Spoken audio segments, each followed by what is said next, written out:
Hi everyone, welcome back to my YouTube channel. This is Mercy, and today we're going to be talking about a very sad and tragic story. A tragic mother of a 13-year-old Chloé Indira. A grandmother answered a phone call thinking it was from her granddaughter, but unfortunately, that phone call was from a stranger with a very devastating news. The caller tells her that the lifeless body of her 13-year-old granddaughter, Chloe, has been found. This is a kind of call no family member wants to receive. On the 6th of December 2025, the life of a young girl came to a tragic end. A 13-year-old, leaving her family, classmates, and an entire community. This is the heartbreaking story of Chloé Indira.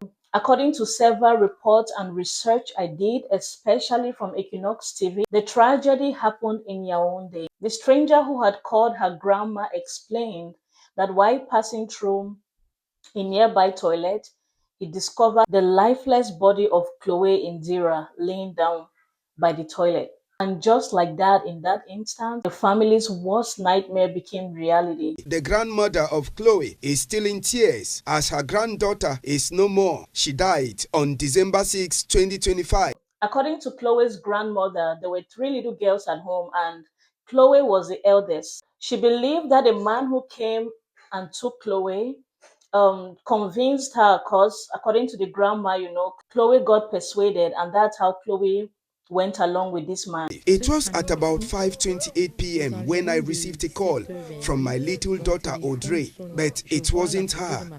The man who was on phone said he wanted to reveal something to me, that as he was going to the toilet, he saw the lifeless body of Chloe. J'ai trouvé le corps de Chloé là-bas. Elle est morte. The incident, which occurred in the absence of the parents of Chloe, showed that the little girl was maliciously taken outside by her assassins, and the family believes she was raped before murdered. So we can already see that this was a malicious act. This was already premeditated before he could even go there. While the man persuaded Chloe and maliciously took her out of the house, the younger ones followed, but the man managed to convince them to get back into the house so he could go with just Chloe. He went with Chloe, and that's how Chloe was killed.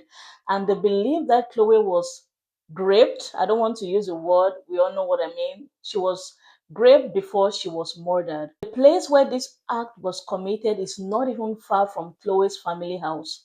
They did whatever they did, raped her, murdered her, and abandoned her lifeless body right there. And this was just a 13-year-old girl, a Form 3 student, very young. She had so much ahead of her. There were three little girls in the house. Chloe was the eldest. The man directly came and took Chloe, and as they were going, the junior ones wanted to follow, but he drove them away. That is how Chloe was killed. It was in a little hut that the murderers committed the act before abandoning the body in a toilet, which wasn't far from the family compound. The 13-year-old Nguedem Indira Chloe was a Form 3 student at St. Joseph's Foundation School Complex. The school is also mourning Chloe. I'm talking with a very heavy heart because the situation that happened on the 6th of December is not one to remember.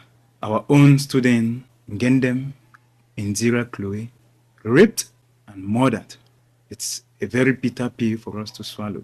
I was in a meeting on Saturday evening when I was called by a colleague that the bad news has happened. And when I asked which student, they said Indira of Form 3. That's a girl of 13 years old.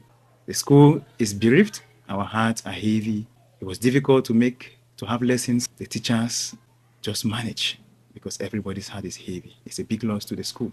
It is the second time that Chloe was being raped, and this time around killed. The first occurred last year. Early reports from investigation says a suspect has been arrested. He has in turn named two of his friends who were involved in the act. Was a Form 3 student at St. Joseph's Foundation School Complex in Yaounde. The school is mourning Chloe, her teacher, her classmates.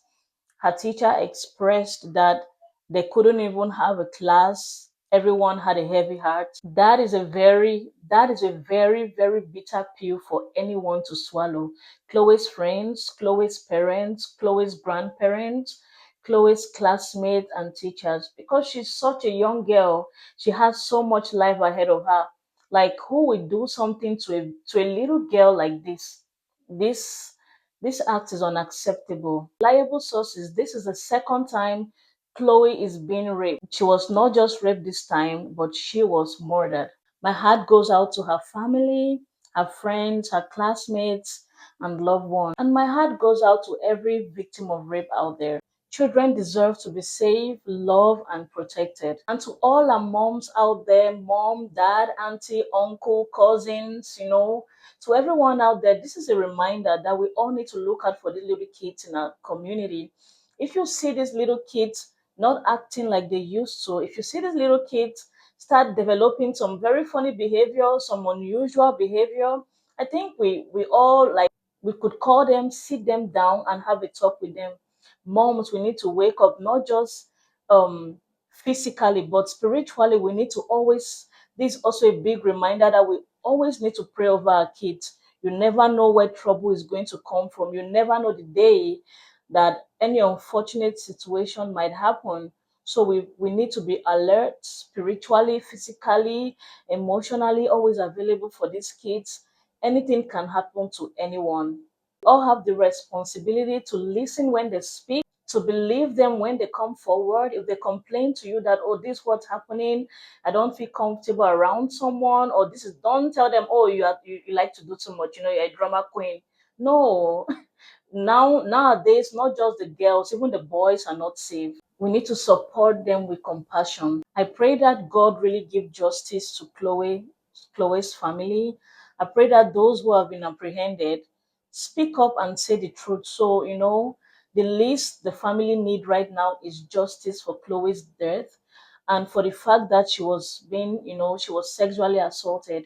She just need justice. That's the least. They can't get her back to life, but getting justice can at least give a little bit of closure to her family. So I pray for justice. I pray that the family heal from this incident, and may we work together to create a world where every child can be safe and protected, where every child will grow safely. If you or anyone has committed abuse, know that help is available. Talk to someone you can confide in.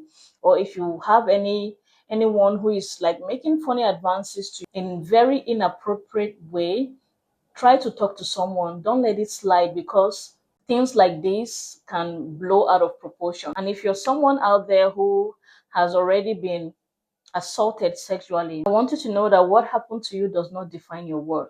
Thank you for watching. Today's video is a very sad one. Please like, share, and drop your comments down below. And let's keep Chloe's family in our prayers. Let's continue to stand up for the safety and dignity of every girl child and every boy child. Okay, see you later in another video. Bye bye.